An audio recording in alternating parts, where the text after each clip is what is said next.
ප්‍රතිපත්තියක් තියෙන මිනිස්සෙක් විදියට මම මේ සිංහලේ කියලා විල්ලගේ ගාලා තියෙනවා. අවුස්ස ගන්න එපා මල්ලි අපි යමු සක්කිලි. එව්වා කියවන්න එපා. ඉතින් පෙන්නපු දෙය කියවන්නකෝ. අමුස ඇත්තට කවුද ඒක ගහලා තින්නේ? වැඩක් නෑ කතා කරලා ප්‍රතිපත්තියක් තියෙන මිනිස්සෙක් විදියට මම මුසම්මිල්ලට කඩ යන්නේ නෑ. නෑ අර මේ මුසම්මිල් මහත්තයා කිව්වා ඡන්දේ දෙනාගේ නාමලේඛනයක් අරන් එන්න කියලා මේ එක්කෙනෙකුට 5000 ගන්න දෙනවා කියලා කිව්වා. අපි ගිහින් එන්න. යන්න. නෑ පඩි. 5000 දෙනා කිව්වද? මෙහෙයි මල්ලි.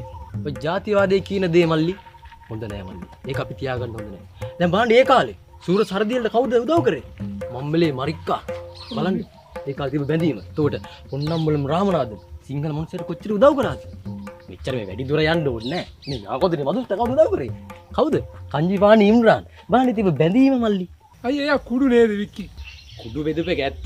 ඉතින් ගලපන් ඉතින් බැඳියා මුළු රටටම කුඩු බෙදුවනේ. මේ ලිස්ට් එකට දාගන්නකො නම්